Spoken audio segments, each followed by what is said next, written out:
My name is Dr. Terry Kahuma. I work as Dean, Faculty of Science and Technology in Victoria University. I've been looking at CVs. The CV is generally your total potential to serve in the job that you are sitting an interview for. So you need, first of all, to tailor your CV to the job where you're going to do an interview. First thing, you must state your biodata. Who are you? How old are you? Maybe what's your nationality? Things like that. Those are basics.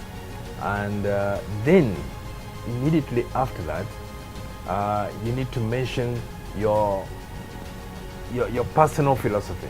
What kind of person are you? What do you believe in? What's your vision? And within there, of course, you'll mention what you're trained as. You talk about your key competencies. We haven't yet gone to schools and colleges, but we're still going downwards, really, from the most important down. So we're now going into key competencies. So what can you do? What are you trained as?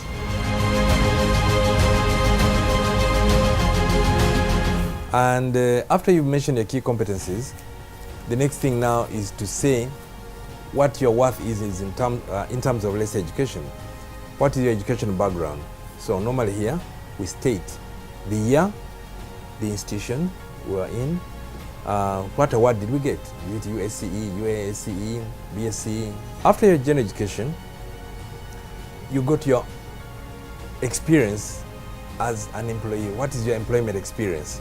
Then you now go to your professional trainings. These are trainings related to work.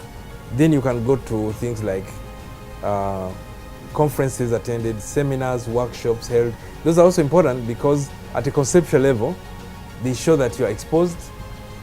You can discuss and exchange ideas in a broad forum.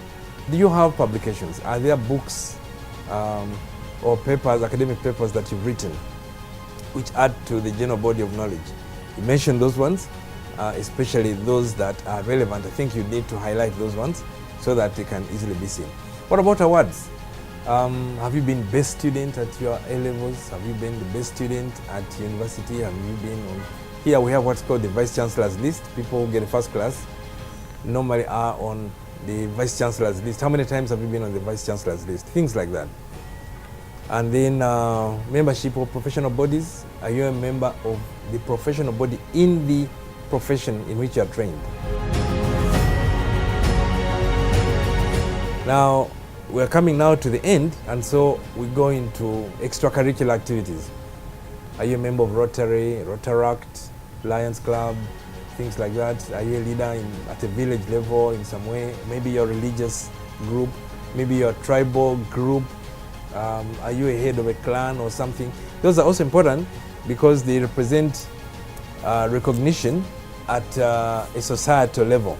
It's important to have someone who is well recognized because it gives the organization some penetration in certain sectors, which is good.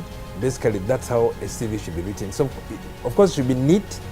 It should be the correct font, because you shouldn't have a CV that has print that is too small, nobody can read it, or the subheadings are so big while the body is so small. You know, you need to work out a font. The best thing is to look at many CVs and work out what yours should be. Don't underline things you shouldn't be underlining. Don't tabulate where you shouldn't tabulate. And look at different kinds of CVs. But generally, this is the rundown of how a good CV should be organized.